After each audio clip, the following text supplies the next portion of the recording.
지난주의 내용에 이어서 말씀을 전하겠습니다.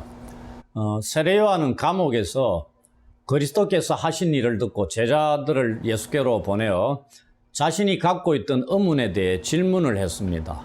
그에 대해서 예수님께서 구약 성경 이사야의 여러 말씀들을 통해서 자신이 예언된 메시아이심을 알려주시면서 세례요한의 믿음을 견고하게 하셨다는 내용을 살펴보았습니다. 오늘은 세례요한의 제자들이 돌아간 뒤의 이야기의 내용이 무엇인가에 대해서 알아보도록 하겠습니다. 요한의 제자들이 떠난 후에 예수께서 무리들에게 요한에 대해서 말씀하시면서 그들에게 동일한 질문을 3번에 걸쳐서 하십니다. 너희가 무엇을 보려고 광야에 나갔더냐? 이런 질문을 던지면서 3가지 내용들 말씀을 하신다는 내용입니다. 이 세례요한의 주 무대가 이 광야인데 사해 북부 요단강 유역 이 아라바 지역을 가리킵니다. 그리고 예수님도 광야에서 40일간 금식하시면서 시험을 받으셨고요. 이스라엘 민족도 40년간 광야길을 지나고 가나안 땅에 들어갔고 이 광야라는 지역이 이스라엘 민족에게 있어서 특별한 역할을 하는 배경 구실을 했던 것입니다. 주의 길을 예배하는 그 선지자 역할을 감당했던 세례요한이 활동했던 주 무대도 광야였습니다. 종말에 메시아가 광야로부터 오신다는 구약의 예언들도 있었습니다. 그러니 이 광야가 특별한 그 배경 역할을 하는 것이죠. 무리들은 이전에 예루살렘과 온 유대와 요단강 사방에서 이 세례요한이 회개하라 천국이 가까이 왔느니라고 전파하면서 사역을 하고 있었던 이 유대 광야로 나아가서 세례를 받았던 적이 있습니다. 우리가 마태복음 3장에 보시면은 그런 내용들이 나옵니다. 예수님께서 이러한 질문들을 통해서 이제 무리들에게 세례요한이 누구이며 그의 사명이 무엇인가를 알려줄 목적으로 질문을 하셨다. 이렇게 우리는 생각을 할 수 있습니다. 첫 번째 질문이 7절에 나옵니다. 너희가 무엇을 보려고 광야에 나갔더냐? 바람에 흔들리는 갈대냐? 이런 질문입니다. 이 질문에 담겨 있는 예수님의 의도가 무엇이냐면요. 세례요한은 바람에 흔들리는 갈대가 아니다 하는 것을 무리들로부터 충분한 답을 얻을 수 있는 질문입니다. 그러면 바람에 흔들리는 갈대를 비유하는 게 무슨 의미가 있냐면은 정치적인 유혹이나 세상 사람들의 여론몰이 등을 통해서 세례요한을 유혹할 수 있는 그런 내용입니다. 거기에 세례요한은 동요하지도 않고 우리가 바람에 흔들리는 갈대라는 건 쉽게 동요한다는 얘기입니다. 그런데 세례요한은 바람에 흔들리는 갈대와 같은 자가 아니다는 답을 기대하셨던 질문이거든요. 그러니 이 바람에 흔들리는 갈대의 성격과는 반대로 요한은 강하고 담대하게 진리를 선포함으로 그것으로 인해서 그 때문에 지금 감옥에 갇혀 있는 자가 되었다. 이런 것을 알려주고 계신다. 이 말씀입니다. 두 번째 질문이 8절에 있습니다. 그러면 너희가 무엇을 보려고 나갔더냐? 부드러운 옷 입은 사람이냐? 이런 말씀이죠. 이 부드러운 옷이라는 것은 쉽게 얘기하면 사치스러운 옷입니다. 이 질문에도 무리가 아니라고 답할 수밖에 없습니다. 요한은 사치스러운 옷을 입고 왕궁에 거주하는 자가 아니었죠. 세례요한에 대해서 마태복음 3장 4절이 알려주고 있었습니다. 이 요한은 낙타털 옷을 입고 허리에 가죽띠를 띠고 음식은 메뚜기와 석청이었더라. 이게 왕궁에 거주하는 자의 모습입니까? 아니죠. 광야에서 거주하는 자의 모습입니다. 이 낙타털 옷이라는 것은 두껍고 거칠은 옷입니다. 부드럽고 사치스러운 옷이 아닌 정반대의 옷이죠. 그래서 주로 사막의 거주자들이 겉옷이나 망토로 사용하기 위해 입었던 옷입니다. 궁전에 살던 사람 이런 옷 안 입는다 이 말입니다. 주로 가난한 자의 가난한 사람들의 옷으로 알려져 있었던 것이 낙타털 옷입니다. 그리고 메뚜기와 석청이죠. 동일하게 사막에서 살던 사람들의 통상적인 음식이었다 이 말입니다. 메뚜기는 잘 알죠. 대부분의 사막 지역에 풍성하게 자랐던 서식했던 것입니다. 율법에도 메뚜기는 먹을 수 있는 음식으로 나와 있습니다. 부정한 음식이 아니었다는 얘기입니다. 그의 옷과 음식을 보시면은 하나님의 나라가 가까이 왔으므로 회개하라고 외쳤던 그의 강력한 메시지, 이것과 조화를 이루는, 세례요한은 금욕적인 삶의 양식을 가지고 사역을 감당했던 그러한 인물이었습니다. 그것에 아주 걸맞는 그런 모습이죠. 세 번째이자 마지막 질문이 이제 9절에 있습니다. 그러면 너희가 어찌하여 나갔더냐? 선지자를 보기 위함이었더냐? 무리들은 말라기 선지자 이후에 말라기 선지자와 마태복음 사이에 400여 년의 시간이 차이가 있습니다. 그 말라기 선지자 이후에 400여 년 만에 하나님으로부터 보냄받은 선지자를 보기 위해서 광야로 나갔다 이 말씀입니다. 세례요한을 선지자로 생각했다는 얘기죠. 말라기 이후에 끊겨졌던 하나님의 선지자가 세례요한으로 그들은 여겼다 이 말입니다. 그러나 세례요한은 단순한 선지자가 아닌 선지자보다 더 나은 자라고 예수님이 평가하고 계십니다. 예수님께서는 무슨 근거로 이렇게 말씀하고 있습니까? 그 근거를 10절에서 우리들에게 알려주고 있습니다. 보라, 내가 내 사자를 네 앞에 보내노니 그가 내 길을 네 앞에 준비하리라. 이런 말씀. 이 말씀은 말라기 3장 1절하고 이사야 40장 3절을 합해서 인용한 구절입니다. 이 구절들은 하나님께서 택하신 이 특별한 사명자를 통해서 자신의 다스림과 나타나심을 준비하는 것에 대해서 말씀하고 있는 겁니다. 이 예언을 지금 예수님께서 세례요한에게 적용하시면서 말씀하고 있다는 얘기입니다. 그렇다면 세례요한은 옛 언약, 우리가 구약이라 그러죠. 옛 언약의 끝에 서서 새 언약, 예수님으로부터 시작되는 새로운 언약으로 넘어가는 과정에 서 있는 사람이다. 이렇게 알 수 있습니다. 그의 사명은, 세례요한의 사명은 역사에 단 한 번 있는 사명입니다. 특별한 사명이다 이겁니다. 이를 통해 알 수 있는 것은 세례요한은 구약을 종결짓는 선지자임과 동시에 신약을 여는 선지자라는 것을 알 수 있습니다. 그리고 우리는 이 말씀에서 예수님과 세례요한의 관계가 어떠한 것인가도 알 수 있습니다. 세례요한은 철저히 자기 뒤에 오시는 메시아, 그분이 누구죠? 예수님이십니다. 그 예수님의 오심과 그분의 길을 준비하는 자로 하나님께서 보내신 자라는 겁니다. 그 이하도 그 이상도 아니었다는 얘기입니다.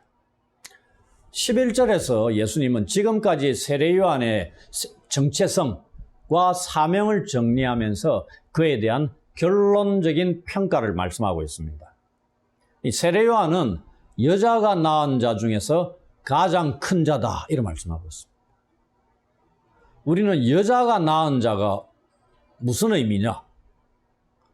쉽게 생각하면은 예수님 외에는, 예수님 이전의 모든 자들은 여자가 낳은 자들입니다. 당연하죠.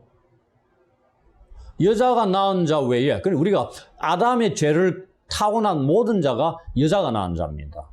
그렇게 보시면 됩니다. 그 중에 가장 큰 자다 이 말씀이죠. 그런데 그러한 요한일지라도 천국에서는 극히 작은 자보다, 작은 자라도 그보다, 요한보다 크다 이런 말씀을 덧붙이고 있습니다. 이 말씀 수수께끼 같은 말씀입니다. 쉽게 이해하기 힘든 그런 말씀인데 우리는 이 말씀의 의미가 무엇인가를 한번 살펴봐야 됩니다. 그러기 위해서 요한복음 1장 13절을 말씀을 살펴보았으면 합니다. 이는 혈통으로나 육정으로나 사람의 뜻으로 나지 아니하고 오직 하나님께로부터 난 자들이니라. 이런 말씀이죠. 이 말씀은 인간의 출생에 두 가지 길이 있음을 알려주고 있습니다. 하나는 여자가 낳은 자. 그 자가 어떤 자라고요? 혈통으로나 육정으로나 사람의 뜻으로 난 자가 여자가 낳은 자입니다. 다른 하나는 하나님께로부터 난 자 되죠. 이걸 달리 마태복음의 용어로 설명하자면 마태복음 3장 11절에 보시면 성령과 불로 세례를 받아 위로부터 난 자다 고 볼 수 있습니다. 이것은 동시에 두 시대를 대조하는 말씀이기도 합니다. 하나는 세례 요한에서 절정에 달한 메시아를 준비하는 시대고, 다른 하나는 예수님에 의해서 시작된 천국이 도래한 성취의 시대입니다. 어찌 보면 율법의 시대와 복음의 시대라고 말씀하기도 합니다. 그래서 세례 요한이 여자가 낳은 자 중에는 가장 큰 자인데 특별한 소명을 띠고 하나님으로부터 보냄받은 자죠. 그리고 일반 사람, 일반 선지자가 아니라 바로 메시아의 길을 예비하는 하나님의 사자로 보냄받은 자다. 그러니 특별히 큰 자가 될 수 있는 거죠. 그러나 그는 준비의 시대, 아직 완성되지 않은, 성취되지 않은 시대의 마지막 인물이라고 볼 수 있죠. 그러나 예수님은 이제 성취의 시대에 살아가고 예수님으로부터 시작된 새롭게 하늘로부터, 하나님께로부터 난 자들, 하나님 나라 백성들로서 시대적인 구분이나 이런 것 속에서 이런 천국에서는 극히 작은 자라도 그보다 크다는 이런 말씀을 하시지 않았느냐, 이렇게 생각할 수 있습니다. 그런데 어떤 사람은 이러한 말씀을 가지고 세례 요한은 하나님 나라로부터, 천국으로부터 제외된 자다, 우리말로 하면은 구원받지 못한 자다, 이런 말씀을 하시는데 전혀 그렇지 않습니다. 여러분들은 그래 생각하십니까? 세례 요한이 지옥 가 있다고 생각하십니까? 우리가 지난주에 말씀과 오늘 말씀이 연결된다 했었죠. 지난주에 세례 요한이 감옥에 갇혀 있어서 예수님에 대해서 질문을 던집니다. 그러면서 예수님이 자신이 메시아이심을 6가지 증거로 요한의 제자들에게 알려줬죠. 그 예수님의 답을 들은 세례 요한이 어떻게 됐겠습니까? 그래도 나는 그가 메시아라고 못 믿겠어, 다른 일을 기다려야 되겠어, 불신을 갖고 있었겠습니까? 아니죠. 그리고 세례 요한이 의문을 가졌다고 해가지고 예수님이 메시아가 아니고 엉뚱한 자다, 사이비다, 이렇게 생각하고 예수님께 제자들을 보냈겠습니까? 그렇지도 않습니다. 어떻게 보면 확인하는 차원에서 보내셨을 수도 있고, 그러나 예수님의 답변을 듣고 명확하게 그는 하나님 나라를 가져다 주시는 그 예수님을 그리스도로 믿었다고 충분히 생각할 수 있다, 이 말입니다. 그리고 오늘 이 본문이 세례 요한이 구원받았니 안 받았니 하는 이것에 초점을 맞춰서 예수님께서 말씀하고 있는 그런 내용은 아니다는 얘기입니다. 이어서 주시는 말씀은 12절입니다. 세례 요한이 때부터 지금까지 천국은 침노를 당하나니 침노하는 자는 빼앗느니라. 이 말씀은 상당히 어려운 말씀입니다. 신학자들이 이 구절을 악명 높은 난제다, 이렇게 얘기합니다. 우리가 수학자들 속에 악명 높은 난제, 100년이 가도 풀지 못했던 그러한 수학적인 난제들, 풀면은 상금을 걸고 뭐 이런 문제들이 있습니다. 근데 이 복음서나 성경에도 풀기 어려운 그러한 난제에 해당되는 말씀들이 있습니다. 오늘 이 본문도 신학자들 속에 그러한 문제에 속하고 있는 구절입니다. 그렇다고 우리가 이걸 내팽개치고 건너뛰자는 그런 의도는 아닙니다. 여기에 대한 해석들도 어떤 신학자는 이 해석들을 전체를 정리를 했는데 7가지 정리로 해석을 정리하기도 했습니다. 여기서 다 살펴보자는 그런 의도는 아니고요. 이 구절에서 우리를 어려움에 빠뜨리고 있는 이유가 뭐냐면은 여기에 침노를 당한다는 이 동사, 비아조라는 동사거든요. 이거하고 침노하는 자, 비아스테스라는 이 명사, 이 의미를 긍정적으로 해석해야 되느냐 아니면 부정적으로 해석하느냐에 따라서 해석이 완전히 갈린다. 이것이 논쟁의 핵심입니다. 그럼 우리는 이 두 동사와 명사를 긍정적으로 보아서 이 구절을 해석하면 어떤 의미냐면요. 예수님께서 이 하나님 나라 천국이 강력하게 퍼져나간다 이 말입니다.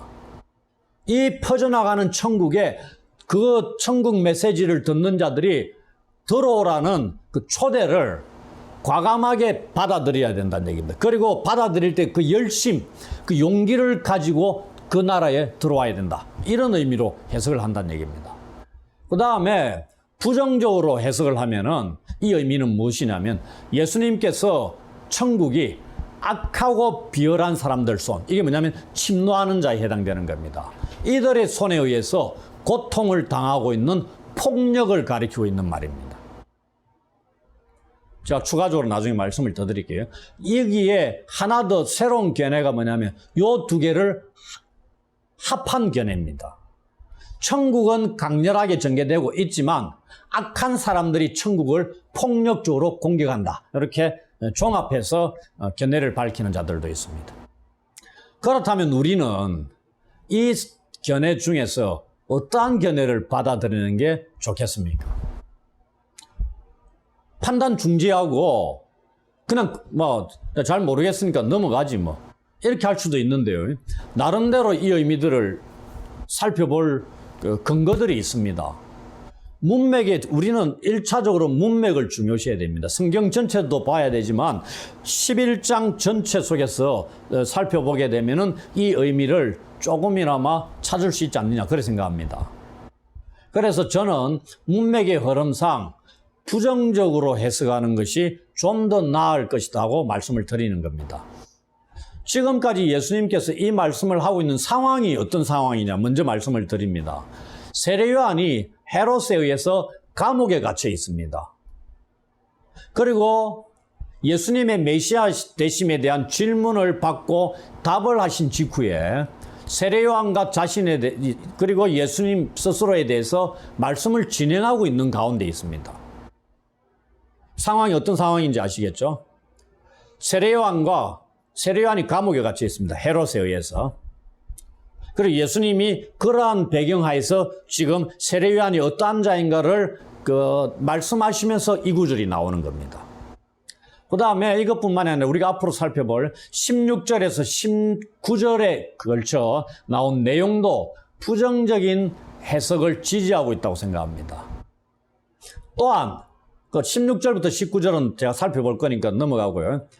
여기에 침노하는 자는 빼앗느니라는 구절에서 이 빼앗다는 이 동사, 이 단어는 우리가 마태복음 13장 19절에 보시면은 씨 뿌리는 자 비유가 나옵니다. 그 부분의 해석 부분에 예수님이 친히 해석을 하시는데 그 중에 길가에 뿌려진 자에 대해서 예수님이 설명하시는 말씀 속에 무슨 용어가 나오냐면요. 악한 자가 와서 그 마음에 뿌려진 천국 말씀을 빼앗나니라는 말씀이 나옵니다. 여기에 빼앗나니와 침노하는 자는 빼앗느니라 이 동사가 헬라어로 똑같은 단어입니다. 이 동사는 또한 빼앗는다는 것은 성경에서 항상 부정적인 의미로 사용되고 있습니다. 이러한 모든 것들, 한 너댓 가지 제가 말씀드렸죠. 이러한 모든 것들을 근거로 해가지고 우리는 본문의 말씀을 부정적으로 해석할 수 있다는 결론을 내릴 수 있는 겁니다. 그래서 우리는 12절을 다음과 같은 의미로 다시 설명을 할 수 있습니다. 현재 세례 요한은 이 땅에 하나님의 나라, 천국을 가져다 주기 위해서 오시는 메시아의 길을 준비하는 사역을 하다가 헤롯 안티파스에 의해 감옥에 갇혀 있습니다. 그래서 헤롯 안티파스를 오늘 본문에 보시면은 침노하는 자의 예로 볼 수 있는 거죠. 그리고 예수님의 사역에 대해서도 점점 박해와 위협들, 거절당함이 커져가고 있는 것을 비유적으로 말씀하고 있다 하는 것입니다. 이 정도로 12절에 대한 설명은 마무리하겠습니다. 이제 세례 요한에 대한 예수님의 평가가 절정에 달하고 있는 구절로 넘어가겠습니다. 13, 14절이 그것을 보여주고 있습니다. 모든 선지자와 율법이 예언한 것은 요한까지니 만일 너희가 즐겨받을진대 오리라 한 엘리야가 곧 이 사람이니라. 이 말씀은 인류 구원을 위한 하나님의 목적을 성취하는 일에 있어서 세례 요한이 차지하는 위치와 역할이 무엇인가를 알려주고 있습니다. 이 말씀과 병행 구절이 어디에 있냐면 누가복음 16장 16절에 나와 있습니다. 그것과 비교해가 이 마태복음에 나오는 이 구절의 특이한 점이 뭐냐면요. 선지자와 율법, 우리가 일반적으로 구약 성경 전체를 가리킬 때 어떻게 표현하냐면 율법과 선지자 이렇게 되어 있습니다. 기억나십니까? 산상설교에도 그래 나옵니다. 율법과 선지자 이렇게 나오는데 오늘 여기 본문에 뭐라고 나왔어요? 선지자와 율법 이렇게 나옵니다. 순서를 뒤바꿔 놓는 겁니다. 그리고 여기에 예언하다라는 동사까지 추가시키고 있습니다. 그리고 모든이라는 수식어도 추가하고 있습니다. 마태가 이렇게 기록하고 있는 이유가 무엇이냐면요. 마태복음의 특징이기도 하는데 예수님의 사역을 통해서 예수님께서는 구약 성경, 즉 모든 선지자와 율법의 성취를 이루시는 분으로 오신 자다 하는 것을 강조하는 데 있다고 할 수 있습니다.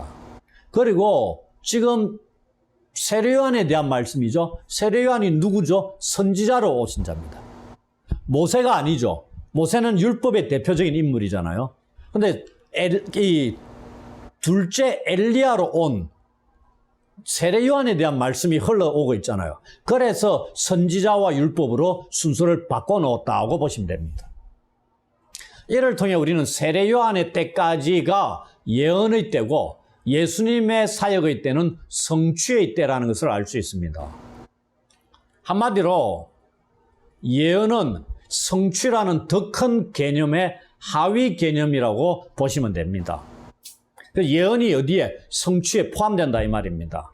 그러니 세례 요한과 예수님이 이렇게 대조가 되고 있다 이렇게 보시면 됩니다. 그래서 세례 요한이 사역할 때 뭐라고 증가했냐면 내 뒤에 오시는 분은 내가 그의 신들매도 신발끈을 묶고 풀기에도 감당하지 못할 미미한 존재라 이렇게 말씀하고 있습니다. 이런 내용입니다. 세례 요한은 대신에 예언의 때의 절정의 인물입니다. 여자가 낳은 자 중에 이보다 더 큰 자가 없다 말씀하셨잖아요. 그러나 유대인들은 이 하나님께서 보내신 이 둘째 엘리야인 세례 요한을 제대로 대접하지도 않았고 영접하지도 않았습니다. 그거는 마태복음 17장 12절에 보시면 나옵니다. 그러면서 예수님께서는 우리가 잘 알고 있는 말씀을 덧붙이십니다. 15절, 귀 있는 자는 들을지어다. 이 구절은 13장에 가면 하나님 나라 비유에 대한 말씀들이 나오죠. 그것을 설명하는 부분에 예수님께서 이 구절을 언급하고 있습니다. 이것은 앞에서 언급하신 예수님의 말씀에 대해서 듣는 자들이 영적으로 집중해서 들으라고 도전하고 있는 말씀입니다. 중요한 말씀이다 이 말입니다. 듣고 깨달아 알게 되기를 촉구하는 말씀이기도 합니다. 예수께서는 이제 끝으로 이 세대에 대한 비유의 말씀을 16절에서 19절에 걸쳐서 말씀하고 있습니다. 한마디로 이 세대는 불신의 세대입니다. 이 구약의 이 세대에 대한 내용들이 나오는데요. 거기에 나오는 것은 이스라엘에 불신앙하고 그로 인해 그들이 받게 될 하나님의 진노, 심판을 암시하는 구절입니다. 이 세대. 대체로 부정적인 뉘앙스를 띠고 있는 구절이죠. 예수님께서 비유로 말씀하고 있는 이 세대도 불신의 세대를 가리킵니다. 지난주에 우리가 살펴본 2절에서 6절은 예수님에 대한 세례 요한의 평가에 대한 말씀이었습니다. 그런데 7절부터 15절은 세례 요한에 대한 예수님의 평가의 말씀이었죠. 이제 16절부터 19절은 세례 요한과 인자 되신 예수님에 대한 그 당시 사람들, 이 세대 사람들의 평가에 대한 내용입니다. 이 세대를 예수님이 먼저 16절, 17절 보시면은 이 세대가 어떠한가를 비유로 말씀하고 있습니다. 마태복음에서 이 세대가 쓰이고 있는 구절들을 쭉 보시면은 이 세대는 예수님의 메시지를 믿고 받아들이는 일에 있어서 실패하고 있음을 알 수 있습니다. 그리고 그들은 궁극적으로 심판에 처하게 됨을 또한 보게 됩니다. 예수님의 비유에 따르면은 이 세대는 그 당시에 아이들의 놀이터가 되었던 이 장터. 왜 장터가 아이들의 놀이터가 되었냐면은 그 당시에 길이 좁아가 아이들이 놀 데가 별로 없었답니다. 근데 부모들이 장을 보러 갈 때 애들을 데리고 가는 거죠. 그 물건을 사고 팔고 하는, 그 다음 지역의 정보도 나누는 동안에 이 장터에서 아이들이 놀이를 한다 이 말입니다. 전혀 그 당시 문화에 어울리지 않는 게 아니고요. 장터에 가면은 이런 놀이를 하는 아이들을 쉽게 볼 수 있었다는 얘기입니다. 그런데 이 아이들이 장터에서 무슨 놀이를 하고 있어요? 결혼식 놀이와 장례식 놀이를 하고 있었다는 얘기입니다. 그러면서 두 패로 나누어져 있습니다. 그러면서 자기 자신들, 한 패가 자기 자신들의 요구에 상대방 아이들이 따라주지 않는 것에 대해서 비판을 하고 있는 그러한 아이들과 같다는 것이 이 세대의 현실이다, 실태다, 이렇게 비유로 말씀을 하고 있는 겁니다. 먼저 결혼식 놀이를 하죠. 결혼식과 같은 즐거운 날에 한쪽에서 피리를 붑니다. 왜 피리를 불겠어요? 음악을 넣어주면서 춤추라 이 말입니다. 반대편에 있는 아이들 보고. 근데 그들이 춤을 안 춰요. 그 다음에 또 이제 장례식 놀이를 할 때 가슴을 치면서 슬피 웁니다. 근데 반대편에 있는 아이들이 장례식 때 놀이를 하는데 울지 않는다 이 말입니다. 슬퍼하지도 않고 같이 장단을 맞춰주지 않는다 이 말이죠. 이 결혼식과 장례식은 왜 이 말씀을 비유로 드셨냐면은 바로 이어서 나오는 18절 19절에 보시면은 예수님과 세례 요한의 메시지와 사역을 비유하고 있는 말씀입니다. 먼저 18절 보시면은 이 세례 요한에 대한 이 세대의 반응이 어떠한가를 말씀하고 있습니다. 요한이 와서 먹지도 않고 마시지도 아니하며 그들이 말하기를 귀신이 들렸다 이렇게 말합니다. 세례 요한이 와서 어떻게 했죠? 광야에서 사역을 했습니다. 메뚜기와 석청을 먹고 약대 낙타 트롯을 입고 사역을 했습니다. 그리고 자신 뒤에 오실 메시아의 길을 예배하며 죄 사함을 받게 하는 회개의 세례를 전파했습니다. 요한은 철저히 금욕적인 생활을 하면서 자기에게 나아오는 자들에게 회개에 합당한 열매를 맺을 것을 외쳤습니다.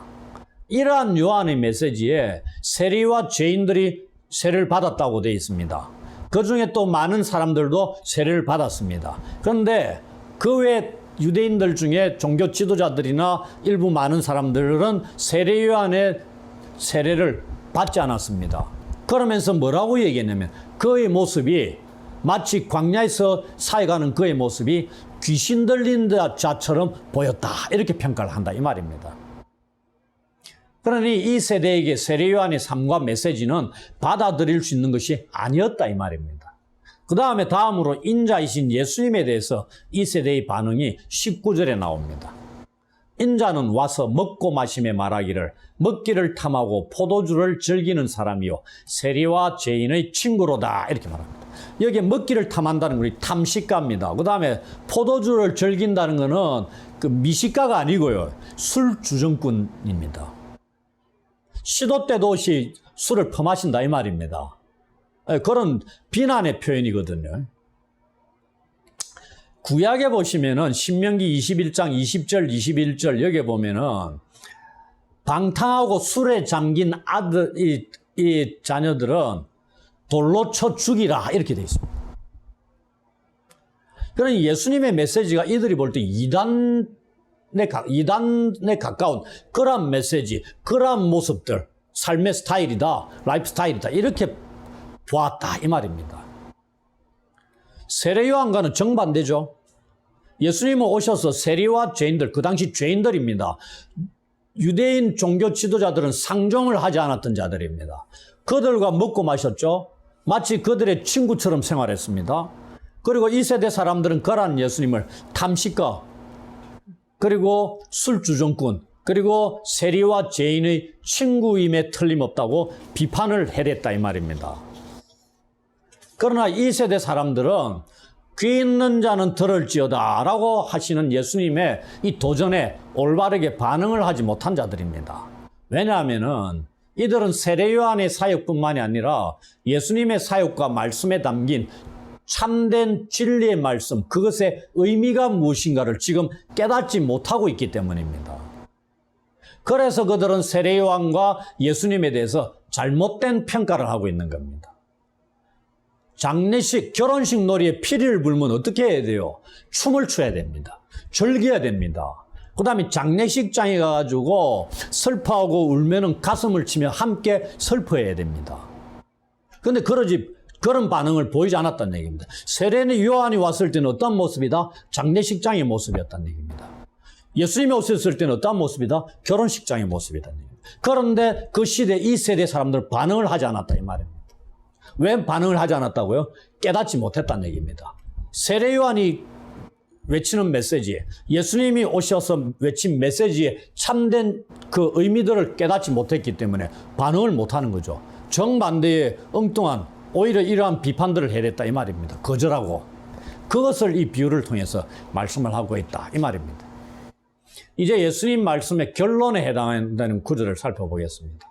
지혜는 그 행한 일로 인하여 옳다함을 얻느니라. 이 구절도 어렵습니다. 여러분들 무슨 의미인지 아시겠습니까? 이 지혜가 무엇이라고 생각하십니까?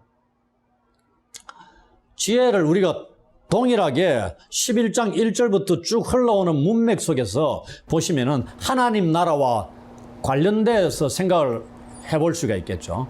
그래서 이거는 사람들을 구원하기 위한 하나님의 계획 속에 포함되어 있는 하나님의 지혜라고 볼 수 있겠죠. 이것이 세례 요한의 피리를 부는 것과 같은 금욕적인 삶과 사역에서, 우리가 세례 요한의 사역을 어디서 알 수 있냐면 마태복음 3장 1절부터 12절에 나와 있습니다. 그리고 먹고 마시며 세리와 죄인들의 친구이신 예수님의 삶과 사역, 이게 어디 나오면은 11장 5절에 6가지로 나와 있죠.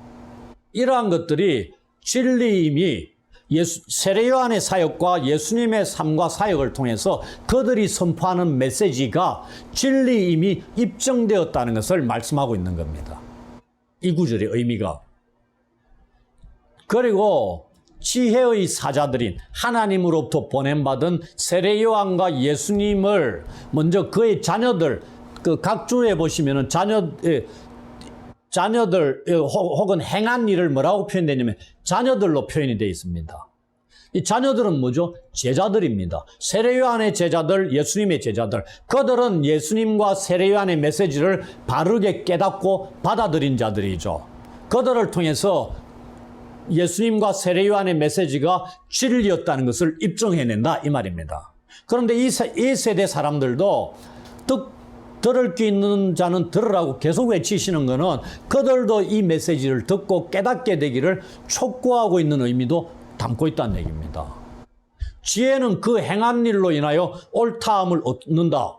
그러니 너희들은 거절하고 제대로 반응을 하지 않았을지라도 세례 요한과 예수님의 사역은 옳은 것이었다. 진리의 것이다. 이렇게 말씀하고 있다. 이 말입니다.